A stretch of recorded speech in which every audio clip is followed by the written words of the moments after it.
Hi hello ನಮಸ್ಕಾರ ಸ್ನೇಹಿತರೆ, welcome back to my channel. ನಾನು ಇವತ್ತಿನ ವಿಡಿಯೋದಲ್ಲಿ ಚೌಳಿಕಾಯಿ, ನಾವು ಗವಾರಕಾಯಿ ಅಂತ ಕರಿತೀವಿ, ಆ ಪಲ್ಯವನ್ನು ಹೇಗೆ ಮಾಡೋದು ಅಂತ ಇವತ್ತಿನ ವಿಡಿಯೋದಲ್ಲಿ ಹೇಳ್ತಾ ಇದ್ದೀನಿ. ವಿಡಿಯೋನ ಎಲ್ಲಿಯೂ ಸ್ಕಿಪ್ ಮಾಡದೆ ಪೂರ್ತಿಯಾಗಿ ನೋಡಿ. ನಾನಿಲ್ಲಿ ಎಣ್ಣೆನ ಕಾಯೋಕೆ ಇಟ್ಟಿದ್ದೆ. ಕಟ್ ಮಾಡ್ಕೊಂಡಿರುವಂಥ ಚೌಳಿಕಾಯನ್ನು ಕಾದಿರೋ ಎಣ್ಣೆಯಲ್ಲಿ ಹಾಕಿ ಲೋ ಫ್ಲೇಮಲ್ಲಿ ಹುರ್ಕೋತಾ ಇದ್ದೀನಿ. ನಾನಿಲ್ಲಿ ಸ್ವಲ್ಪ ದಪ್ಪವಾಗಿಯೇ ಕಟ್ ಮಾಡ್ಕೊಂಡಿದ್ದೀನಿ. ನೀವು ಬೇಕಾದರೆ ಇದಕ್ಕಿಂತ ಚಿಕ್ಕದಾಗಿಯೂ ಸಹಿತ ಕಟ್ ಮಾಡ್ಕೋಬೋದು.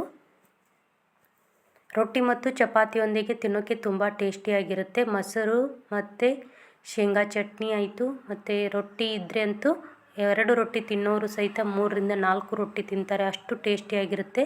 ಚಿಕ್ಕವರಿಂದ ಹಿಡಿದು ದೊಡ್ಡವರವರೆಗೂ ತುಂಬ ಇಷ್ಟಪಟ್ಟು ತಿಂತಾರೆ.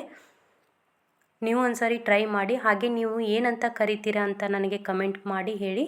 ನಾವು ಇದಕ್ಕೆ ಗವಾರಕಾಯಿ ಅಂತ ಕರಿತೀವಿ. ಇವಾಗ ನಾನು ಸಣ್ಣ ಉರಿಯಲ್ಲಿ ಸ್ವಲ್ಪ ಮೆತ್ತಗಾಗುವವರೆಗೂ ಹುರ್ಕೋತಾ ಇದ್ದೀನಿ. ಕೈಯಾಡ್ಸ್ಕೊತಾನೆ ಇರಬೇಕು, ಇಲ್ಲ ಅಂದರೆ ಅವು ಕಪ್ಪು ಬಣ್ಣಕ್ಕೆ ಬಂದುಬಿಡುತ್ತೆ.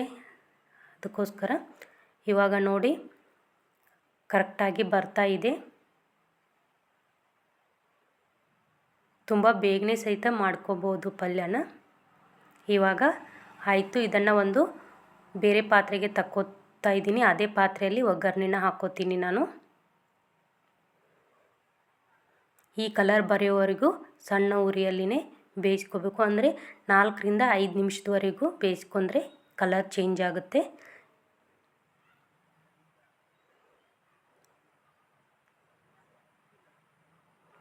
ಇವಾಗ ಮತ್ತೊಂದು ಪಾತ್ರೆಗೆ ತಕ್ಕೊಂಡು ಅದೇ ಪಾತ್ರೆಗೆ ನಾನು ಒಗ್ಗರಣೆನ ಹಾಕೋತಾ ಇದ್ದೀನಿ. ಇವಾಗ ಕಾದಿರುವ ಪಾತ್ರೆಗೆ ಎಣ್ಣೆ ಹಾಕ್ಕೊಂಡು ಅದಕ್ಕೆ ಸಾಸಿವೆ, ಜೀರಿಗೆ,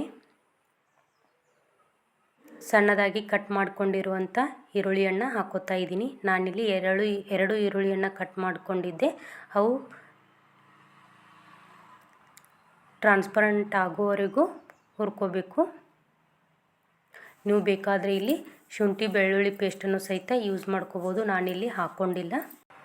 ಕರಿಬೇವನ್ನು ಹಾಕೋತಾ ಇದ್ದೀನಿ. ಸಣ್ಣದಾಗಿ ಕಟ್ ಮಾಡ್ಕೊಂಡಿರುವಂಥ ಟೊಮೆಟೊವನ್ನು ಹಾಕೋತಾ ಇದ್ದೀನಿ. ಟೊಮೆಟೊ ಮೆತ್ತಗಾಗೋವರೆಗೂ ಎಣ್ಣೆಯಲ್ಲಿ ಫ್ರೈ ಮಾಡ್ಕೋಬೇಕು. ಪೂರ್ತಿ ಮೆತ್ತಗಾಯಿತು ಅಂದರೆ ಅದು ಟೇಸ್ಟಿಯಾಗಿ ಅನಿಸುತ್ತೆ, ಇಲ್ಲಾಂದರೆ ಅರೆಸಪ್ಪ ಆಗುತ್ತೆ. ಅದಕ್ಕೋಸ್ಕರ ಇವಾಗ ನಾನು ರುಚಿಗೆ ತಕ್ಕಷ್ಟು ಉಪ್ಪನ್ನು ಹಾಕೋತಾ ಇದ್ದೀನಿ. ಉಪ್ಪನ್ನು ನೋಡಿಕೊಂಡು ಹಾಕ್ಕೊಳ್ಳಿ. ಜಾಸ್ತಿ ಹಾಕ್ಕೊಂಡ್ರೆ ಏನು ಮಾಡೋಕ್ಕಾಗಲ್ಲ. ಕಡಿಮೆ ಹಾಕ್ಕೊಂಡ್ರೆ ಮತ್ತೆ ಬೇಕಾದರೆ ಮೇಲ್ಗಡೆ ಹಾಕ್ಕೊಂಡು ತಿನ್ಬೋದು. ಇವಾಗ ಸ್ವಲ್ಪ ಅರಿಶಿನ ಹಾಕೋತಾ ಇದ್ದೀನಿ. ಅರಿಶಿನ ಹಾಕ್ಕೊಂಡು ಎಲ್ಲವನ್ನು ಮಿಕ್ಸ್ ಮಾಡ್ಕೋತೀನಿ. ರುಚಿಗೆ ತಕ್ಕಷ್ಟು ಖಾರನ ಹಾಕೋತಾ ಇದ್ದೀನಿ.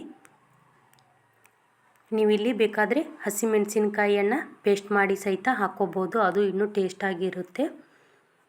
ನಾನಿಲ್ಲಿ ಒಣ ಖಾರನ ಹಾಕೋತಾ ಇದ್ದೀನಿ.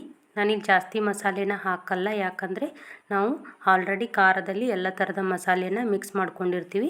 ಸ್ವಲ್ಪ ಸಕ್ಕರೆನ ಹಾಕೋತಾ ಇದ್ದೀನಿ. ಸಕ್ಕರೆ ಯಾಕಪ್ಪ ಅಂತ ಅಂದರೆ ಖಾರ ಉಪ್ಪು ಜಾಸ್ತಿ ಅನಿಸ್ಬಾರ್ದು ಅಂತ, ಸ್ವಲ್ಪ ಟೇಸ್ಟ್ ಚೆನ್ನಾಗಿರಲಿ ಅಂತ ಹಾಕೋತಾ ಇದ್ದೀನಿ. ಬೇಕಿದ್ರೆ ನೀವು ಬೆಲ್ಲನೂ ಸಹಿತ ಯೂಸ್ ಮಾಡ್ಕೋಬೋದು. ಹಾಗೆ ಗರಂ ಮಸಾಲೆನ ಹಾಕೋತಾ ಇದ್ದೀನಿ. ಅದಾದಮೇಲೆ ನಾವೇನು ಹುರಿದು ಪಕ್ಕಕ್ಕೆ ಎತ್ತಿಟ್ಕೊಂಡಿದ್ವಲ್ವ ಅವನ್ನು ಚೌಳಿಕಾಯಿ ಅಂದರೆ ಗವಾರಕಾಯನ್ನು ಹಾಕ್ಕೊಂಡು ಒಗ್ಗರಣೆಯಲ್ಲಿ ಎಲ್ಲವೂ ಪೂರ್ತಿಯಾಗಿ ಮಿಕ್ಸ್ ಆಗೋವರೆಗೂ ಸ್ಪೂನ್ ಸಹಾಯದಿಂದ ಕಲಿಸ್ಕೋಬೇಕು. ಎಲ್ಲವೂ ಚೆನ್ನಾಗಿ ಮಿಕ್ಸ್ ಆಯಿತು ಅಂದರೆ ಸ್ವಲ್ಪ ಎಣ್ಣೆ ಅಂಶ ಬಿಡೋಕ್ಕೆ ಸ್ಟಾರ್ಟ್ ಆಗುತ್ತೆ. ಅಲ್ಲಿವರೆಗೂ ನಾವು ಲೋ ಫ್ಲೇಮಲ್ಲೇ ಬೇಯಿಸ್ಕೋಬೇಕು. ತುಂಬ ಟೇಸ್ಟಿಯಾಗಿರುತ್ತೆ ಪಲ್ಯ. ಹಾಗೆ ನೀವು ಹೇಗೆ ಮಾಡ್ತೀರಾ ಅಂತ ನನಗೆ ಕಮೆಂಟ್ ಬಾಕ್ಸ್ನಲ್ಲಿ ತಿಳಿಸಿ. ನಿಮಗೆ ವಿಡಿಯೋ ಇಷ್ಟ ಆಗಿದ್ದರೆ ಪ್ಲೀಸ್ ಲೈಕ್ ಮಾಡಿ, ಶೇರ್ ಮಾಡಿ, ಹಾಗೆ ಕಮೆಂಟ್ ಮಾಡೋದನ್ನು ಮರಿಬೇಡಿ.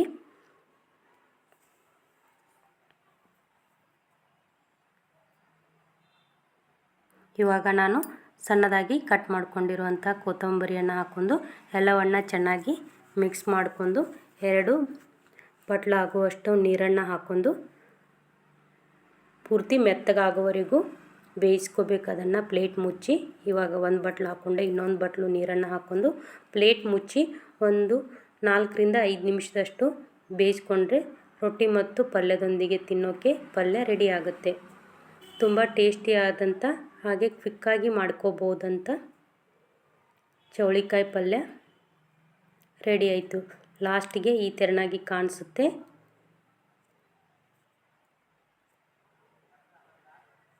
ವಿಡಿಯೋ ಹೆಂಗೆ ಅನಿಸ್ತು ಅಂತ ಕಮೆಂಟ್ ಬಾಕ್ಸ್ನಲ್ಲಿ ತಿಳಿಸಿ. ಮತ್ತೆ ಮುಂದಿನ ವಿಡಿಯೋದಲ್ಲಿ ಸಿಗ್ತೀನಿ. ಸರ್ವೇ ಜನ ಸುಖಿನೋ ಭವಂತು. ವಿಡಿಯೋ ನೋಡಿದ್ದಕ್ಕಾಗಿ ಹೃದಯಪೂರ್ವಕ ಧನ್ಯವಾದಗಳು.